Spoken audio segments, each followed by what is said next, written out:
Il y a à peine 46 ans, dans l'imaginaire collectif, les super-héros, c'était ça. Mais vers la fin des années 70, un homme décide enfin, pour la première fois, de prendre au sérieux le rêve le plus ancien de l'humanité et d'en faire une réalité.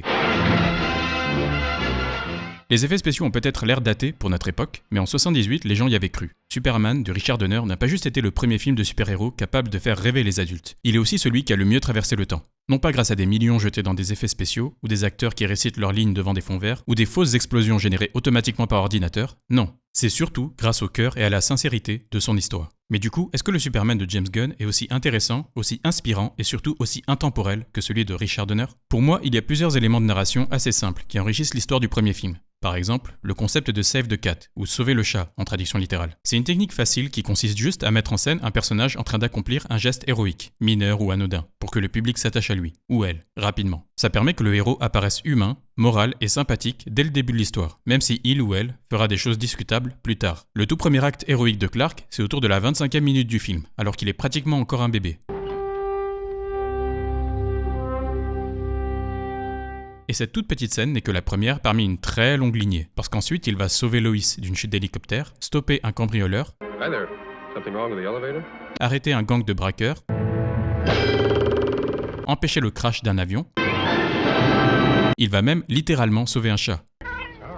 Et tout ça, rien qu'en l'espace d'une courte séquence de moins de 10 minutes. La technique de sauver le chat a été reprise dans tous les films de super-héros qui ont succédé juste après. Pourquoi ? Parce qu'elle est efficace, tout simplement. Après, ça peut paraître trop facile comme méthode, ou même cheap, comme diraient les Américains. Mais bizarrement, au fur et à mesure que les années, puis les décennies sont passées, et au fur et à mesure que les films de super-héros se sont imposés comme le genre dominant des blockbusters du box-office mondial, on a commencé à remarquer quelque chose d'assez incompréhensible. La pratique de sauver le chat a lentement et progressivement commencé à être négligée par Hollywood, alors que c'était censé être quelque chose de basique. Les scènes où les héros se comportent comme des héros devenaient de plus en plus rares, voire même inexistantes dans certains films récents. C'est pour ça que quand j'ai vu le premier teaser du nouveau film de James Gunn, cette scène m'a tout de suite redonné de l'espoir.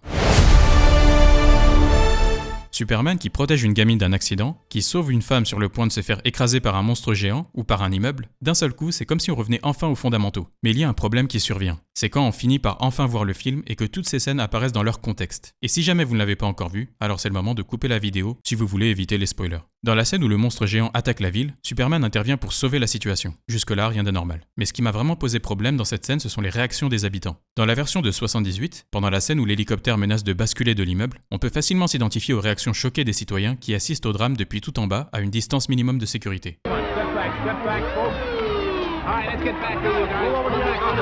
Mais dans la nouvelle version, on en voit plusieurs qui restent là, à proximité, juste en dessous de la créature pour faire des selfies. Après, vous me direz sûrement que c'est crédible, vu la génération actuelle, à la limite. Mais par contre, plus le temps passe, plus les réactions des passants deviennent de plus en plus lassantes. Surtout quand on les voit rester plantés sur place comme des attardés, au lieu de s'enfuir. On dirait presque des PNJ de jeux vidéo. Le personnage de Guy Gardner est carrément obligé d'utiliser un mégaphone pour dire aux citoyens d'évacuer la zone.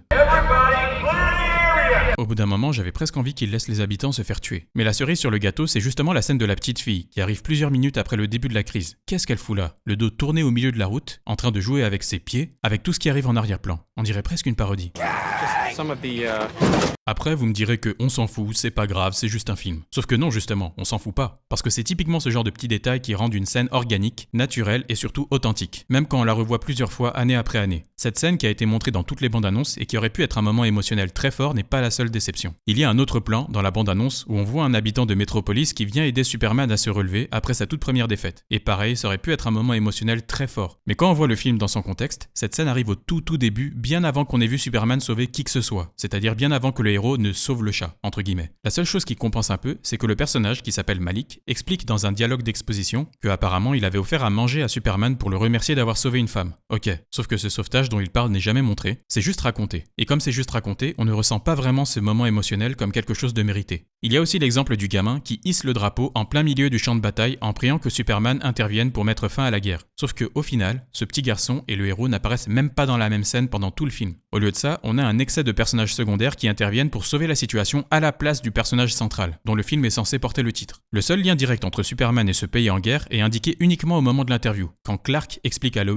comment il a kidnappé le dictateur du pays ennemi et l'a jeté sur un cactus au milieu du désert, pour l'inciter à rappeler ses troupes. Encore une fois, cette action de Superman est racontée, mais n'est jamais montré. En plus de ça, James Gunn a choisi de démarrer le film dans un univers déjà établi, dans lequel Clark est déjà adulte, Superman est déjà actif, et ses relations avec tous les autres personnages sont déjà largement entamées depuis plusieurs années. Et il explique son choix par, je cite, « Je n'ai pas besoin de voir des perles tomber dans une ruelle quand les parents de Batman sont tués. Je n'ai pas besoin de voir l'araignée radioactive mordre Spider-Man. Je n'ai pas besoin de voir le bébé Cal arriver de Krypton dans une mini-fusée. » Son approche pourrait être intéressante dans l'idée, si elle était bien exécutée. Mais le problème, c'est que quand on contredit trop souvent la règle du montrer, ne pas raconter, et qu'au lieu de ça, on raconte sans montrer, pour le spectateur, l'histoire devient juste froidement descriptive et non vécue, ce qui fait que le public peut finir par se détacher émotionnellement. A l'inverse, dans la version de 78, les moments forts se ressentent beaucoup plus et sont mieux mérités, parce qu'ils prennent bien le temps de se construire. D'ailleurs, un autre élément de narration qui rend le Superman de Richard Donner unique, c'est l'intelligence et la nuance avec lesquelles il aborde son thème principal, celui de l'immigration.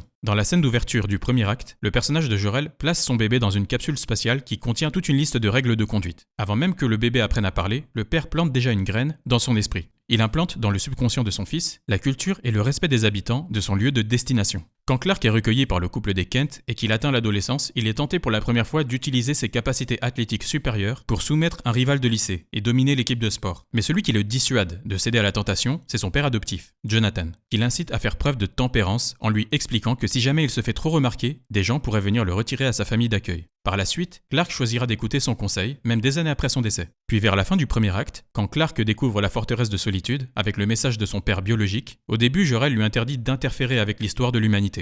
Mais plus tard, quand Clark finit quand même par révéler son existence au monde, après avoir sauvé Metropolis d'une série de catastrophes, Jor-El, qui avait tout anticipé, lui révèle que son rôle sera désormais de mettre ses capacités au service de l'humanité, tout en gardant la fierté de ses vraies origines au fond de son cœur. Tout ce premier acte raconte les étapes d'un processus d'assimilation. L'assimilation de cet immigré dans une culture humaine et plus spécifiquement américaine, qui lui est complètement étrangère. C'est la raison pour laquelle il déclare plus tard dans son interview à Lois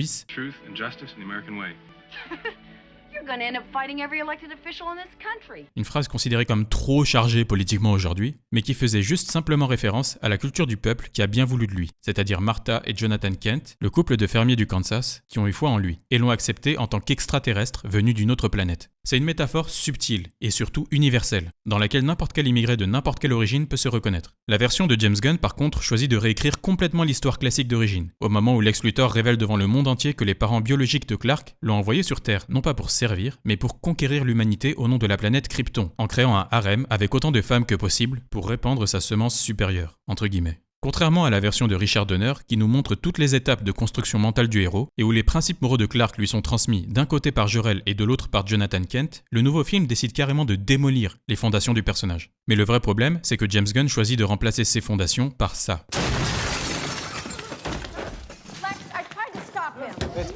Quand on compare à la version de Richard Donner, il y a une scène qui peut avoir l'air similaire, en surface. Sauf qu'il y a une grosse différence entre le comportement des deux héros. Ici, Superman contrôle ses émotions. Même quand Lex Luthor commence à le provoquer et à se vanter du meurtre de masse qu'il prévoit de commettre littéralement avec des bombes atomiques, le héros reste stoïque, digne, mesuré, même dans sa violence, car même s'il est furieux, il reste conscient de sa propre force, et donc il tente d'évaluer calmement la situation. Par contre, dans la version de James Gunn, rien que quand il enfonce la porte du bureau, il projette des débris de bois et de verre dans tous les sens avec tellement de force que l'un des hommes assis à l'intérieur bascule de sa chaise vers l'arrière. Il aurait pu se briser la nuque, avoir une commotion cérébrale, ou même se faire défigurer par l'un des débris de bois ou de verre, alors que là ce ne sont même pas des bombes atomiques ou des millions de vies humaines qui sont en jeu, mais juste un chien. Where's the dog? Dog? The dog, loser! You took the dog! Where's the dog? Il perd le contrôle de ses émotions à 2 reprises, parce que même vers le début du film, pendant l'interview avec Lois, elle lui pose des questions de plus en plus agressives, et à un moment, il éclate juste à cause d'un hashtag. Hashtag super shit.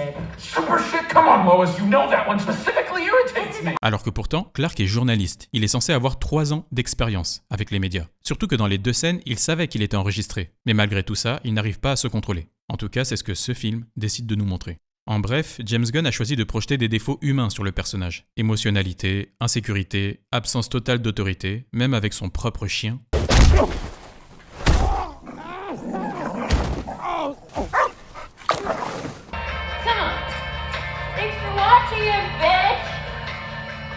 Mais Richard Donner, lui, a compris que Superman n'est jamais censé nous ressembler. Au contraire, il est censé représenter un symbole de perfection. Une idée impossible à atteindre, mais vers laquelle on essaye de tendre tout au long de sa vie, sans jamais s'arrêter pour continuer de s'en rapprocher le plus possible. Voilà pourquoi pour moi, le Superman de 2025 est inférieur à celui de Richard Donner.